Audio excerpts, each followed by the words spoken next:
স্ত্রীকে তালাক দেওয়ার পর তওবা করে আবার ফেরত আনা যাবে কিনা, তালাকের সঠিক মাসালা জানতে চাই। তালাক দেওয়ার পর তওবা করে তালাক আনার কোনো সিস্টেম নাই। কাবা শরীফের ইমাম সাহেব, মদিনার ইমাম সাহেব, বাইতুল মুকাররমের ইমাম সাহেব, তিন ইমাম মিলে যদি তওবা পড়ে তারপরও তালাকের পর আর ফেরত আনার কোনো সিস্টেম।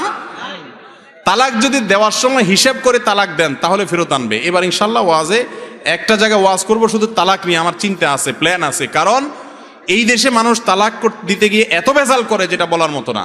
মনে রাখবেন, কখনো ভুলেও কেউ কারো স্ত্রীকে 3 তালাক এটা মুখের বাহিরে আনবেন না, এটা আনা গুনাহ, হারাম, নাজায়েজ কাজ। স্ত্রীকে তালাক দেয়া লাগলে সর্বোচ্চ 1 বলবেন। আমাদের যখন জোশ উঠে শরীরে, রক্ত যখন উঠে যায় মাথা, কিসের 3 তালাক, তয় 3000 তালাক, বেগুন তালাক, হ্যাঁ, সিম তালাক, স্ত্রীর তালাক, তার বাপ মা 14 গোষ্ঠী সহ তালাক। মাথা নষ্ট হয়ে কি বলে নিজেও ঠিক থাকে না, ঠিক না বে ঠিক? ধরে শুধু মারা উচিত।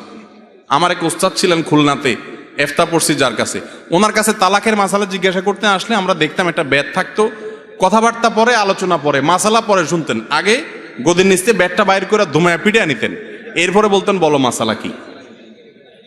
কিছু হইলেই বউ তালাক, কিছু হইলেই বউ তালাক, তালাক তো তালাক, 14 গোষ্ঠী ধরে তালাক, একাধিক বেশি তালাক। একটা তালাক দিলে ফেরত নিতে পারবেন, দ্বিতীয় তালাক দিয়েছেন তবুও ফেরত নিতে পারবেন, কিন্তু 3টা দিয়ে ফেলেছেন আর ফেরত নেওয়া যাবে না। একসাথে 3টা তালাক দেওয়া গুনাহ।